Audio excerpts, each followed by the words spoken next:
ভারতের উপরে ফের শুল্ক চাপ দিল আমেরিকা। ভারত সহ মোট 17টি দেশের উপরে অতিরিক্ত 10% শুল্ক কার্যকর করা হলো। কানাডা, বাংলাদেশ, পাকিস্তান সহ আরো একাধিক দেশের উপরে এই 10% শুল্ক কার্যকর করছে তারা। কথা বলবো অর্থনীতিবিদ শৈবাল কর রয়েছেন আমাদের সঙ্গে টেলিফোন লাইনে। শৈবাল বাবু, আশঙ্কার জায়গা কিন্তু একটা ছিলই, ফের নতুন করে ভারত সহ আরো 17টা দেশের উপর এই যে 10% শুল্ক কার্যকর করছেন ডোনাল্ড ট্রাম্প, কতটা চাপ বাড়বে আমাদের?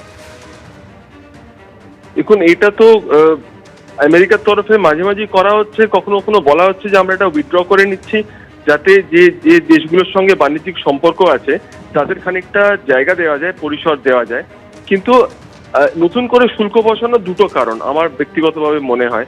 একটা হচ্ছে যে ইরানের জন্য যে যুদ্ধের খরচ হচ্ছে সেটা এইভাবে খানিকটা রিকভার্ড হয়, অর্থাৎ শুল্ক থেকে যে রোজগার হয় সেটা কিন্তু সরকার কিভাবে খরচ করবে তাদের উপর নির্ভর করে। অর্থাৎ আমার দ্রব্য যদি আমেরিকায় ঢুকতে গেলে আরো বেশি শুল্ক দিতে হয়, তাহলে সেটা সেই শুল্কটা সরকারের সরাসরি রেভিনিউতে ঢুকে পড়ে এবং সরকার সেটাকে নিজের ইচ্ছে মতো ব্যবহার করে। এগুলো কারণ। এবং যতক্ষণ না এই যুদ্ধের উত্তাপ কমবে বা যুদ্ধটা থেমে যাবে কমপ্লিটলি, ততক্ষণ কিন্তু এই ট্যারিফ ওয়ার অন্য একটা ভাবে যুদ্ধকে স্পন্সর করার একটা রাস্তা বলে ট্রাম্প অ্যাডমিনিস্ট্রেশন মনে করছেন।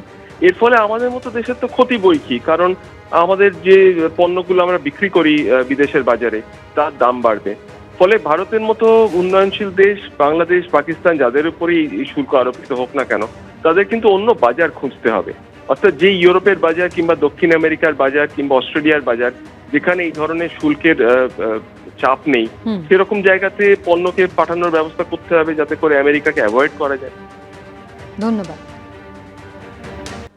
কেউ টাকার বিনিময়ে তৈরি করেছিলেন এদেশের ভোটার কার্ড, কেউ আবার বাংলাদেশের নাগরিক হয়েও ভোট দিয়েছিলেন এ রাজ্যে। এসআইআর এর সময় পশ্চিমবঙ্গের সীমান্তবর্তী জেলাগুলি থেকে উঠে এসেছে এমন ভুরি ভুরি ছবি।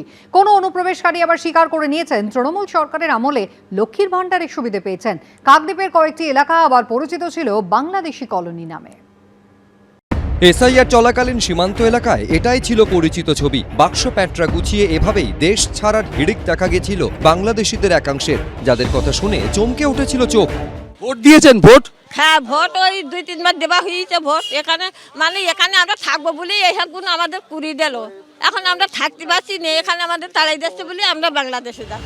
কিন্তু এইসব ভারতীয় নথি বাংলাদেশি নাগরিকরা পেতেন কোথা থেকে? এ রাজ্যে বাংলাদেশি অনুপ্রবেশ যে কতটা মারাত্মক চেহারা নিয়েছে তার স্পষ্ট ছবি দেখা গেছিল দক্ষিণ 24 পরগনার কাকদ্বীপের এই এলাকায়। স্বামী বিবেকানন্দ গ্রাম পঞ্চায়েতের অন্তর্গত স্টিমারঘাট নতুন কলোনি।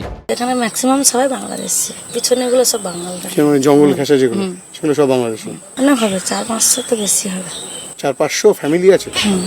তাদের মধ্যে কেউ আবার বলেছিলেন দাবি মতো টাকা দিতে পারলেই নাকি হাতে গরমে মিলে যেত নথি। ভোটার কার্ড হয়েছে?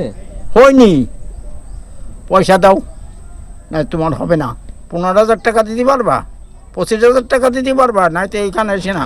এদেশের বৈধ নাগরিক না হয়েও দিব্যি ভোট দিয়েছেন এমন ছবি দেখা গেছিল উত্তর 24 পরগনাতেও। পেয়েছিলেন সরকারি প্রকল্পের সুবিধেও। লক্ষ্মীর ভান্ডার কতদিন পেয়েছেন? 3-4 বছর। 3-4 বছর ওই দুয়ারে সরকার ওখানে গিয়ে লক্ষ্মীর ভান্ডার করে দেয়। লক্ষ্মীর ভান্ডার করে দিল। আপনার ভোটার কার্ড আছে? ছিল। হ্যাঁ ছিল। ছিল। ভোট দিয়েছেন কখনো? দুবার। বসিরহাটের সন্দেশখালীর আনাচে কানাচে দেখা গেছিল এমন ছবি। তোমার নাম কি? নুরালী গাজী। ইনি আসলে কি হয়? আসলে আমার কাকা হয়, কাকাকে আমি বাবা করেছি। শ্বশুর বাড়ি ওই গরুহাট পারুলিয়া। কোন দেশ? বাংলাদেশে গরুহাট পারুলিয়া। সরকারি সুবিধা পান? আমি সরকারি খালি পাই লক্ষ্মী ভান্ডারটা আর রেশন। এখন যখন বেআইনিভাবে বার্থ সার্টিফিকেট ইস্যু করার বিষয়টি সামনে আসছে, তখন ফিরে ফিরে আসছে এই ছবিগুলিও। সমীরণ পাল, শুভেন্দু ভট্টাচার্য, ভাস্কর মুখোপাধ্যায়, এবিপি আনন্দ। এবিপি আনন্দ, এগিয়ে থাকে, এগিয়ে রাখে।